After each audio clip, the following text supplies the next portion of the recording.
Saadia, thank you so much for joining us to talk about the Global Risk Report. Now, we're in 2023, and the crises have changed. There's, I guess, old school crises coupled with the new ones that are coming. Is this a crunch year? I think it is playing out to be one. We have this risk of poly-crises emerging because so many things are happening at once. There's the currently unfolding risks, and that's where we looked at sort of year zero. Where are things today? And it's very clear, energy crisis, food crisis, top of the list.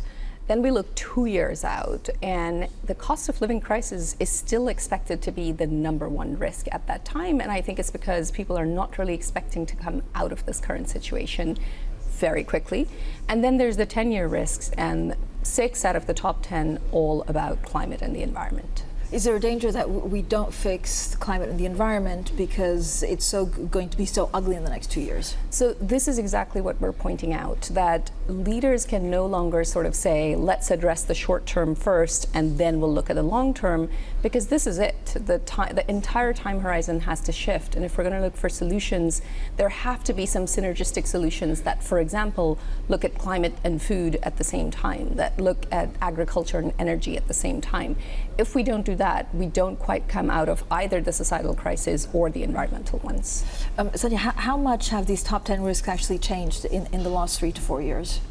So it's very clear that climate is actually just continuing to grow in severity, and that's really not changing in the 10-year time frame. But in the shorter term, economic risks, societal risks are at the very top. The last time inflation was at the top, or last time inequality was at the top, was more than 10 years ago. We're talking about at the time of the global financial crisis. That's when these concerns were last there.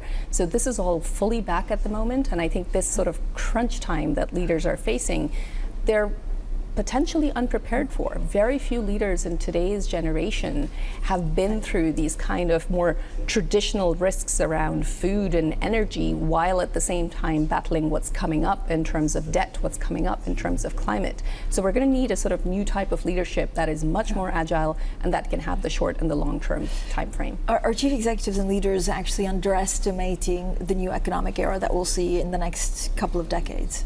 You know, every day there's sort of a new prediction around, are we heading into a recession? Are we not heading into a recession? I think the main point here is we have a few tools that leaders are continuing to use, but those tools then have repercussions. As interest rates get higher, there's also a lot of concern around what's happening in emerging markets. We could be entering a vicious cycle. And so there has to be some medium-term thinking, some thinking about the kinds of investments that are non-inflationary, but will put in place the basic resilience and the shift in our sort of economies and economic structures, especially towards a more green era. I know in the past we talked about how, you know, the private sector and a lot of chief executives had to do more to almost make up the lacking in government. Because we're talking about the cost of living crisis, inequality, geopolitics, do now governments need to step up? I think it's very clear that we are in an era of a need for bolder vision from governments. But at the same time, there is a role for the private sector. So we asked a number of the experts that we surveyed, who are they really putting faith in today? And it's true that national governments need to be doing a lot more. It's true that international organizations need to be doing much more. But equally so, business leaders and public and private together came up as still being a very legitimate way of solving some of these problems. And I think that's where we need to concentrate. Geopolitics, is there any rapprochement? I mean, we saw with the war in Ukraine that actually there, you know, blocks hold. So it's interesting. The experts came out in the survey saying that they were expecting much more geo-economic warfare, but actually geopolitical conflict or armed conflict was much further down the list. At the same time, though, cyber warfare also went up. And so it's very clear that we're looking at a different kind of economic and technological war, and quite different from traditional conflicts. That's not what's expected to be top of the horizon in the next couple of years. So yeah, go back to the polycrises. So polycrisis is basically the idea that there's a perfect storm because you have all these crises that are mishandled, and so that make everything worse. Like, could you give us, in your top 10 risks, worst case scenario and best case scenario?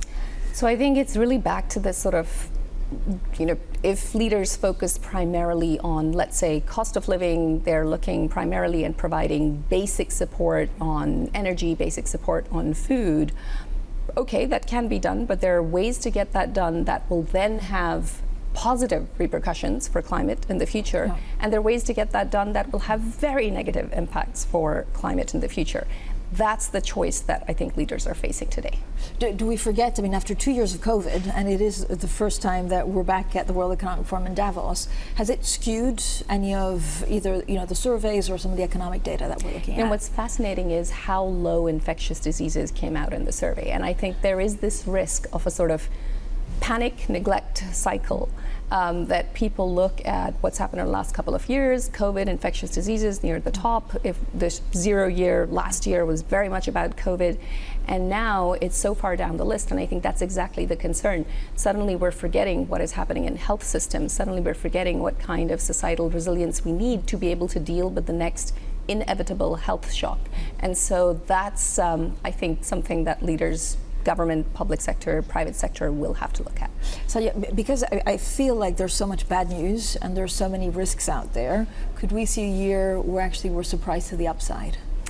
We also, in a different survey with chief economists, we asked them what do they think are some of the strengths, and people have been remarkably surprised by the strength of the labor market, the resilience of household budgets. Of course, they've had a lot of support from governments, but it is one of the positives. I think one of the ways in which many areas of society have sort of held together, but we can't continue to overload the system. And I think that's one of the other findings coming out of the risks report, that in this particular moment where there's so many areas of weakness, so many polycrises, one more shock might become unmanageable. What do you think will come out of Davos next week? Well, we're trying to make sure that leaders are focused on these global risks, very aware of the need for making some of those decisions today, very aware of the need for developing much better foresight for those future shocks, but really re-cooperating. None of this is going to get solved in silos. It's not going to work if people take their own individual household decisions or if nations turn inwards. This is only going to work if we go back to some form of collaboration, looking at the win-wins, looking at the synergies. That's what we'll be focused on across. Does that mean supply chain? I mean, supply chains feel like they're getting better. Is that a misnomer? So we're going to be looking at economic issues, supply chains, understanding what that new geography of economics is, trying to understand where some of those opportunities are, and at the same time bringing a focus back to, are we going excessively towards building resilience, and what are the costs going to be in the long term? Do we actually need this? Is this a price worth paying? Or should we be thinking much more about some level of efficiency again in supply chain? So that's one key area. We're also going to be looking at environmental issues, climate, nature, and then of course very much about investing in human capital, because that's got to be key to future resilience. Saadia, thank you so much for your time today. Thank you.